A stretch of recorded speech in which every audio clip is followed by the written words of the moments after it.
हे welcome back. Actually में क्या है ना सर, कुछ बच्चों का कॉन्सेप्ट होता है कीप ऑन गो ऑन का। स्पोकन में बहुत यूज होता है आपका कीप ऑन गो ऑन।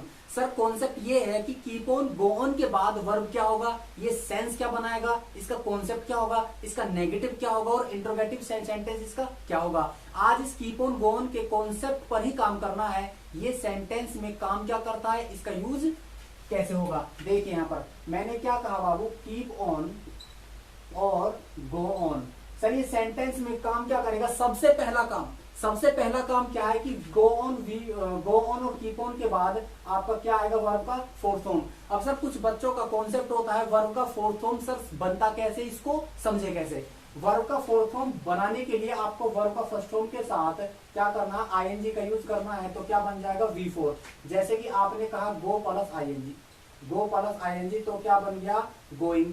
आपने कहा ईट प्लस आईएनजी, क्या बन गया, ईटिंग। जो ये आईएनजी वाला फॉर्म है ये क्या है आपका, V4।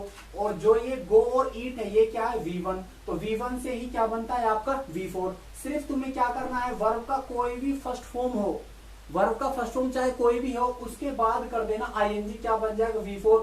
Keep on go on के बाद वो ही यूज होना है आपका V4। कैसे बनता है सर, V1 के साथ प्लस आईएनजी। अच्छा उसके बाद देखते हैं इसका स्ट्रक्चर क्या होगा और इसका जो पहचान है, इसको सब पहचानेंगे कैसे।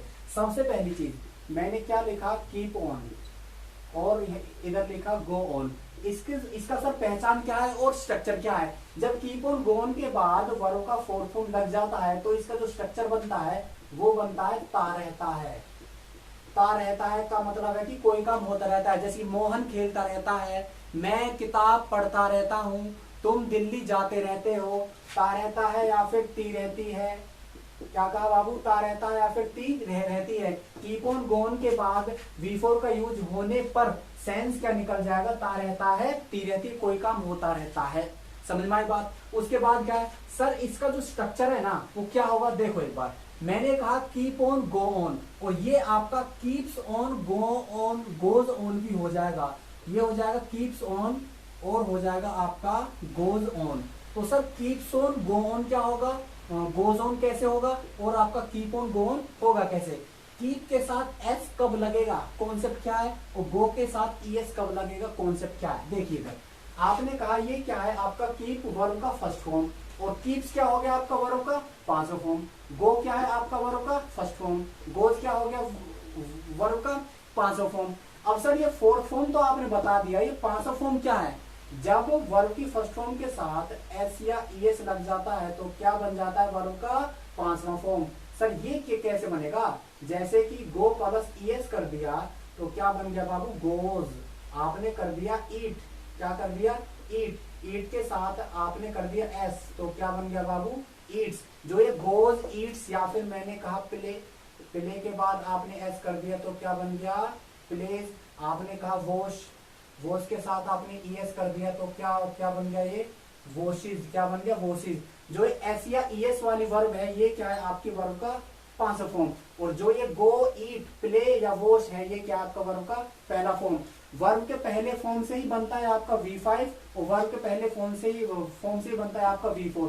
फर्क सिर्फ इतना है, आपको V1 के बाद या तो लगाना है आईएनजी या लगाना है एस या ईएस। जो आईएनजी लगा दिए तो बन जाएगा V4, एस या ईएस लगा दिए तो बन जाएगा V5। अब सर देखते हैं V5 कहां पर यूज होगा। इसके लिए सब्जेक्ट चाहिए, तो क्या चाहिए, इधर ध्यान दीजिए। मैंने क्या कहा, इसको समझने का प्रयास करेंगे कीप ऑन गो ऑन का कॉन्सेप्ट क्या है। देखो इधर मैंने क्या कहा, V1 होता है आपका प्लूरल, क्या होता है प्लूरल, और V5 होता है आपका सिंगुलर। क्या होता है बाबू, सिंगुलर। तो एक चीज और, यदि सिंगुलर वर्ब है तो सर सिंगुलर ही चाहिए सब्जेक्ट, यदि प्लूरल वर्ब है तो प्लूरल ही चाहिए सब्जेक्ट। ये ध्यान कर लेना भाई, जैसा यदि सिंगुलर सब्जेक्ट है तो सिंगुलर वर्ब, यदि प्लूरल सब्जेक्ट है तो प्लूरल वर्ब। यदि आपका आई प्लूरल है तो सर प्लूरल ही वर्ब चाहिए, यदि ही आपका सिंगुलर है तो सिंगुलर ही वर्ब क्या चाहिए, सिंगुलर ही वर्ब आपकी चाहिए। Singular subject singular verb, plural subject plural verb. तो एक चीज देखिए आपने यहाँ पर जो ये कीप है, कीप क्या है आपका वर्ब का फर्स्ट फॉर्म। उसके बाद आपका जो कीप्स है, कीप्स क्या है आपका वर्ब का पांचवा फॉर्म, तो पांचवा फॉर्म हुआ सिंगुलर, ये क्या हुआ प्लूरल, तो सिंगुलर किसके साथ जाएगा, ही के साथ, तो प्लूरल आएगा कहां पर, आई के साथ। समझ में आई बात। जब आपका सब्जेक्ट हो ना ही see it any one name, कोई भी सिंगुलर हो तो आपका कीप का कीप्स हो जाएगा, कीप्स ऑन। गो का क्या हो जाएगा, गोज होगा, गोज होगा, गोज ऑन। कैसे होगा सर, देखते हैं एक बार। इसका जो पहचान तो हमने देख लिया, ता रहता है, ती रहती है, कोई भी काम आपका होता रहता है। इधर ध्यान दीजिए, मैंने क्या कहा कि मोहन खेलता रहता है, मोहन खेलता रहता है, कि सबसे पहले इसका स्ट्रक्चर देखते हैं। सब्जेक्ट प्लस आपका हो जाएगा कीप ऑन और गो ऑन। उसके बाद या आपका हो जाएगा यहाँ पर कीप्स ऑन या फिर हो जाएगा आपका गोज ऑन। उसके बाद इनके बाद हो जाएगा V4, उसके बाद हो जाएगा अदर वर्ड। क्या होगा जी, अदर वर्ड। देखो यहां पर एक चीज, यदि आपका सब्जेक्ट है सिंगुलर या सब्जेक्ट है प्लूरल, सब्जेक्ट यदि सिंगुलर है तो क्या लेगा आपका कीप्स ऑन और गोज ऑन, यदि सब्जेक्ट प्लूरल है तो क्या लेगा आपका कीप ऑन गो ऑन। कैसे सर, मैंने कहा मैं खेलता रहता हूं, आई कीप ऑन प्लेइंग, मैं खेलता रहता हूं। और मैंने कहा वह खेलता रहता है, तो क्या होगा, ही कीप्स ऑन प्लेइंग। समझ में आ रहा बात। मैंने क्या कहा, आई कीप ऑन प्लेइंग, मैं खेलता रहता हूं, ही कीप्स ऑन प्लेइंग, वह खेलता रहता है। जो कीप ऑन गो ऑन है ना, इनके स्थान पर आप कर सकते हो इधर गो ऑन और इधर कर सकते हो गोज ऑन। क्या कर सकते हो, गोज ऑन, क्योंकि कीप ऑन और गो ऑन का एक ही मतलब है। सब्जेक्ट यदि आपका सब्जेक्ट प्लूरल है तो आप कीप ऑन यूज करिए, गो ऑन यूज करिए, डजंट मैटर, दोनों की सेम ही बात है। आप कीप्स ऑन यूज करिए, गोज ऑन यूज करिए, दोनों का सेम ही बात है। आपने कह दिया ना यहाँ पर, जैसे कि आपने दूसरा सेंटेंस लिया, अभी आपने किया कीप ऑन का यूज। अब देखो मैंने किया यहाँ पर you go on reading a book, तुम एक किताब पढ़ते रहते हो, गो ऑन के स्थान पर आपका कीप ऑन का यूज भी हो जाएगा। उसके बाद मैंने कहा she goes on playing match, वह मैच खेलती रहती है। आपने कर दिया गोज ऑन, तो इसके स्थान पर आपका कीप्स ऑन का भी यूज हो जाएगा। इसको कहते हैं बाबू सिंपल सेंटेंस। क्या कहते हैं, सिंपल सेंटेंस। अब इसका सिंपल सेंटेंस तो देख लिया, अब नेगेटिव सेंटेंस पर काम करना है। नेगेटिव सेंटेंस इसका क्या होगा सर, नेगेटिव सेंटेंस में डू डज का यूज होगा। क्या होगा जी, डू डज का यूज होगा। कैसे सर, मैंने कहा नेगेटिव सेंटेंस कैसे sir, subject plus helping verb plus note. क्या कहा बाबू, प्लस नोट। उसके बाद नोट के बाद आपका होगा, या तो आपका लग जाएगा कीप ऑन या फिर आपका होगा गो ऑन। क्या होगा, गो ऑन। उसके बाद आ जाएगा V4, उसके बाद आ जाएगा अदर वर्ड। अब सर देखो कॉन्सेप्ट क्या है यहाँ पर मैंने कहा डू और डज। क्या कहा बाबू, डू और डज। आपको पता है डू क्या है प्लूरल और डज क्या है आपका सिंगुलर।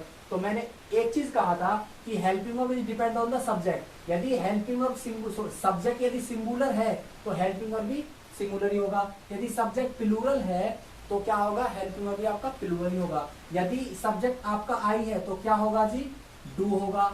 उसके बाद क्या होगा, नोट होगा। उसके बाद आप कर दिए, या तो कीप ऑन कर दीजिए या फिर आप कर दीजिए यहाँ पर गो ऑन, दोनों में से कोई भी एक यूज कर दीजिए। उसके बाद जैसे कि I do not keep on watching TV, क्या मैं टीवी नहीं देखता रहता हूं, I do not keep on watching TV, I do not go on watching TV. उसके बाद एक चीज और देखिए यहाँ पर मैंने क्या कहा, इसका हेल्पिंग क्या था, डू और डज। क्या था, डू और डज। मैंने कहा यहाँ पर लिया ही। अच्छा, ही के बाद मैंने कहा ही डज नॉट, मैंने कहा इधर keep on making food.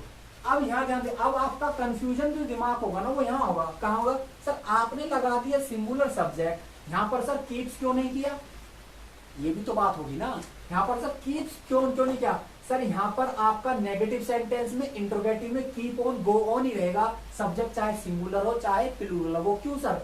Sir subject की वजह से ना, सब्जेक्ट में आपका जो हेल्प वर्ब लिया है ना वो प्लूरल और डज सिंगुलर है ना, आपका ईएस डज में ही लग गया। तो इधर क्या वो है भाई, कहने का मतलब है कि जो ये कीप ऑन है ना, कीप ऑन का इस सब्जेक्ट से कोई लेना देना नहीं होता। कीप ऑन का सब्जेक्ट से कोई लेना देना नहीं होता, लेना देना होता है सब्जेक्ट का सिर्फ हेल्पिंग वर्ब से। किससे? हेल्पिंग वर्ब से। यहाँ पर आपका चाहे सब्जेक्ट ही हो चाहे सी हो चाहे कुछ भी हो, यहाँ पर ऑन कीप ऑन ही रहेगा, कीप्स ऑन और गोज ऑन नहीं होगा। कैसे sir? He does not keep on making food, वह खाना नहीं बनाता रहता है। या फिर आपने कह दिया यहाँ पर Ram does not go on writing a letter, Ram जो है एक पत्र नहीं लिखता रहता है। सर ये हुआ आपका नेगेटिव सेंटेंस। अब सर इंटरोगेटिव सेंटेंस में क्या होगा? इंटरोगेटिव सेंटेंस में आपका डूडस जो है वो आ जाएगा आगे। क्या आ जाएगा? आगे आ जाएगा। आपने कहा हेल्पिंग वर्ब प्लस किया सब्जेक्ट, उसके बाद आ सकता है आपका गो ऑन या फिर आपका कीप ऑन, उसके बाद V4, उसके बाद क्या आ जाएगा? Other word plus question mark. Helping verb क्या है बाबू? डू और डज। क्या है जी? डू और डज। आपको पता है डू प्लूरल है और डज क्या है? सिंगुलर। मैंने क्या कहा? इधर लिख दिया मैंने डज सी, इधर मैंने लिख दिया आपका डू आई, इसके बाद मैंने कर दिया आपका गो ऑन। क्या कर दिया? Go on. दोनों में से आप कोई भी यूज करिए। गो ऑन कर दिया। गो ऑन के बाद मैंने कर दिया यहाँ पर buying clothes. Does she go on buying clothes, क्या वह कपड़े खरीदती रहती है? क्या मैं कपड़े खरीदता रहता हूं? ये क्या होगा आपका? Interrogative sentence. क्या होगा बाबू? Interrogative sentence. अब इंट्रोगेटिव प्लस नेगेटिव के लिए क्या करना है? सब्जेक्ट के बाद लगा दीजिए नोट। क्या लगा दीजिए? नोट। आपने कर दिया does she not, do I not. क्या कर दिया? Do I not. Does she not go on buying book, go on buying clothes, क्या वह कपड़े नहीं खरीदती रहती है? क्या मैं कपड़े नहीं खरीदता रहता हूं? यदि नोट हटा दिया तो बन जाएगा इंट्रोगेटिव, यदि नोट लगा दिया तो बन जाएगा इंट्रोगेटिव प्लस नेगेटिव। नोट नहीं होगा तो सेंटेंस क्या होगा? क्या मैं कपड़े खरीदता रहता हूं। यदि आपने कर दिया नोट तो क्या होगा? क्या मैं कपड़े नहीं खरीदता रहता हूँ। वही चीज यहाँ है, does she not go on buying clothes, क्या वह कपड़े नहीं खरीदती रहती है। तो ये हुआ आपका कीप ऑन गो ऑन का रूल, सिंपल नेगेटिव इंट्रोगेटिव और interrogative plus negative. Sir keep on go on के लिए क्या चाहिए? वर्ब का फोर्थ फॉर्म। क्या चाहिए? वर्ब का फोर्थ फॉर्म। और जो आपका कीप्स ऑन गोज ऑन है वो ओनली लगेगा आपका सिंगुलर के साथ। क्या? सिंगुलर के साथ। एक चीज याद रखना, रिमेंबर देन ऑलवेज, जैसा सब्जेक्ट होगा वैसा ही लेगा आपका वर्ब। क्या लेगा जी? वैसा ही लेगा आपका वर्ब। यदि सब्जेक्ट सिंगुलर है तो सिंगुलर चाहिए वर्ब, सब्जेक्ट है प्लूरल तो प्लूरल चाहिए क्या? आपकी verb. Remember then always, helping verb और verb is depend on the subject. Okay, thank you, take care.